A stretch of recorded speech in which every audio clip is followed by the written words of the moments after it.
1909, in northern Belfast, Ireland, the construction of the, quote, largest and most luxurious ship, the Titanic, had commenced. Built by the British shipping company, White Star Line, Titanic found itself in a battle for steamship supremacy with Cunard, a revered British firm with many standout ships that ranked among the most sophisticated and luxurious of their time. Anticipation of the ship's greatness wasn't overlooked. In fact, it was publicized from the very beginning. In this archive of a newspaper from January 8, 1910, an article accompanied by an enlarged photograph is published and placed in the public eye, with a headline reading, "The world's largest vessel, the Titanic, now being built." While there had been ships prior to the Titanic, promise of innovation and opportunity caught the attention of people from many nations and led to positive hearsay such as the Titanic is unsinkable to spread quickly across the globe. On April 10, 1912, Titanic departed from Southampton.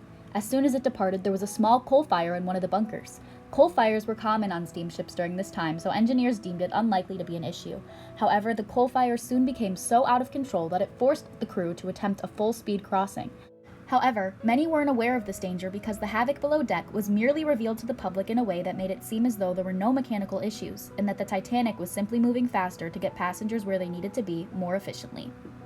April 14th at about 11:30 p.m., the Titanic encountered an iceberg and a haphazard of an evacuation soon began. The sinking of the Titanic took the lives of over 1,500 people. Some viewed it as an unexpected tragedy, and others viewed it as a morality play about the dangers of the human hubris, as Titanic creators truly believed they had built an unsinkable ship that couldn't be defeated by the laws of nature. The sinking of the Titanic sent a shock around the world. It is so blatantly apparent how well the advertising for this ship affected the significance of the tragedy. In other words, maritime disasters such as the sinking of the SS Eastland in the Chicago River, which occurred in July of 1915 and took the lives of nearly 884 people, is lesser known and overlooked by the Chicago Fire, which, like the Titanic, was a tragedy that also had significant publicity and yet in comparison was not nearly as lethal as the Eastland.